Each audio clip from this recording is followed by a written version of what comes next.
नमस्कार, मैं पंकज प्रसून। आज कहानी मुलाकातों की, लेकिन इस कहानी से पहले एक और कहानी है। हुआ दरअसल ये कि नेशनल टीवी चैनल ने एक शिखर सम्मेलन आयोजित किया। उस शिखर सम्मेलन में स्वामी प्रसाद मौर्य भी आए और उस शिखर सम्मेलन में महंत राजू दास भी पहुंचे। सेशन चल रहा था। स्वामी प्रसाद मौर्य से रामचरितमानस से जुड़े कुछ सवाल किए जा रहे थे, जिसका वो जवाब दे रहे थे। प्रोग्राम खत्म हुआ। दिल्ली के होटल ताज में दोनों निकले। महंत राजू दास ने स्वामी प्रसाद मौर्य से उस प्रोग्राम के टॉपिक के बारे में पूछा कि आपने रामचरितमानस के बारे में ऐसा क्यों कहा। स्वामी प्रसाद मौर्य ने पलट कर जवाब दिया, तेरे बाप का क्या जाता है। इसके बाद महंत राजू दास और स्वामी प्रसाद मौर्य में जमकर लात घुसे चले, एक दूसरे के साथ पटका पटकी की। उसके बाद पास खड़े जो कर्मी थे, होटल कर्मी थे, ताज होटल के कर्मी, इन दोनों ने किस तरह छुड़ाया। ये आज की घटना है, आज ही ये हुआ है। अब कहानी मुलाकात की।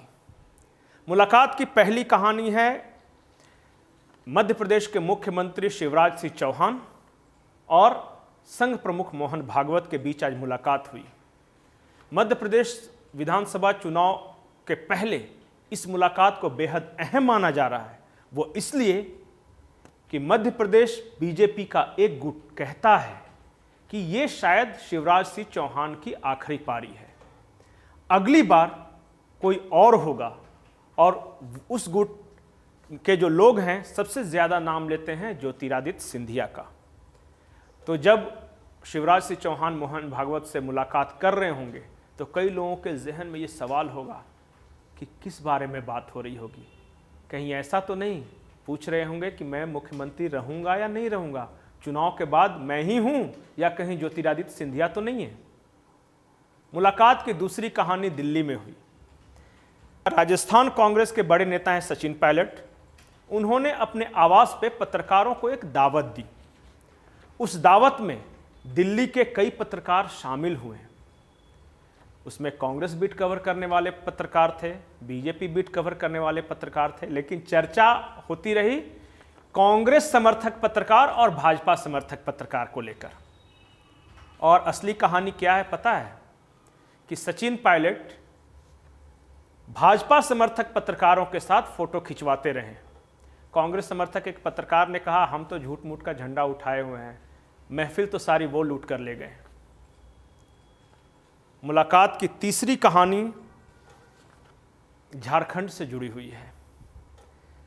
आपको याद होगा कि 5 फरवरी को दिल्ली में जेपी नड्डा के बेटे की शादी के रिसेप्शन था। उस रिसेप्शन की तस्वीरें मैं देख रहा था।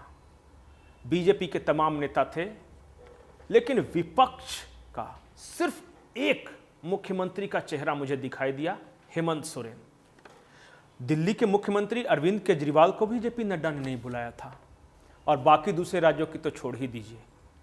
लेकिन झारखंड के मुख्यमंत्री हेमंत सोरेन नड्डा के बेटे की जो रिसेप्शन पार्टी थी उसमें न सिर्फ स्टेज पे थे बल्कि तस्वीरें भी खिंचवा रहे थे। मैंने सोचा कि हेमंत सोरेन को लेकर ऐसा क्या है, किसी को नहीं बुलाया, किसी भी विपक्षी दल के नेता को नहीं बुलाया। हेमंत सोरेन को न्योता चला गया, वो दिल्ली भी पहुंच गए, फोटो भी खिंचवा लिया। ये जादू क्या है। उसी वक्त मेरा दिमाग एक और बात की ओर गया। आपको याद होगा कि पिछले साल जुलाई के आसपास प्रधानमंत्री नरेंद्र मोदी देवघर आए थे। देवघर के बाबा मंदिर में जब वो पूजा कर रहे थे तो उनके आसपास मिथिलेश ठाकुर काफ़ी फोटोज आए जिसमें मिथिलेश ठाकुर घूम रहे थे। मिथिलेश ठाकुर झारखंड मुक्ति मोर्चा कोटे से झारखंड में मंत्री हैं। प्रधानमंत्री जब मंदिर के अंदर हो, जब भाजपा के भी नेताओं को अनुमति नहीं हो, मिथिलेश ठाकुर पहुंच गए और वो आसपास भी दिखे। जब प्रधानमंत्री देवघर में विजय संकल्प रैली कर रहे थे तो वहां पे झारखंड मुक्ति मोर्चा के बैनर पोस्टर भी थे। प्रधानमंत्री जी का जोहार, प्रधानमंत्री जी का बाबा नगरी में स्वागत है। अब जेपी नड्डा के बेटे के रिसेप्शन पार्टी में मुख्यमंत्री हेमंत सोरेन का होना देवघर में प्रधानमंत्री के दौरे के दौरान जेएमएम का पोस्टर बैनर होना, मिथिलेश ठाकुर का देवघर मंदिर में मौजूद रहना। मैं उस वक्त मुख्यमंत्री हेमंत सोरेन का नाम इसलिए नहीं लूंगा कि मुख्यमंत्री की हैसियत से वो अगवानी के लिए प्रधानमंत्री के साथ रह सकते हैं, इसमें ये प्रोटोकॉल है, इसमें कोई ऐतराज नहीं। तो क्या इन दोनों घटनाओं के पीछे कोई कहानी है? कहानी दिलचस्प है। मुख्यमंत्री हेमंत सोरेन को दिल्ली कौन ले गया, रिसेप्शन पार्टी में वो कैसे शामिल हुए, ये फिलहाल बताने लायक नहीं है, बहुत सारे लोग नाराज हो जाएंगे। और कहानी प्रधानमंत्री के देवघर दौरे की भी है।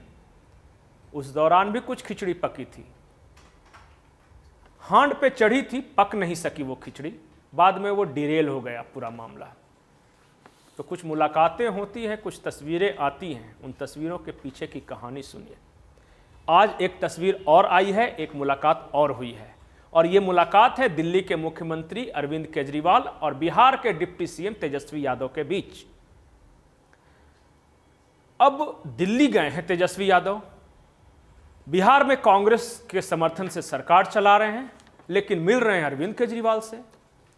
झारखंड के मुख्यमंत्री हेमंत सोरेन कुछ दिन पहले दिल्ली गए, दिल्ली के किसी बड़े नेता से मुलाकात की तस्वीर नहीं आई, लेकिन अरविंद केजरीवाल से मुलाकात की उन्होंने।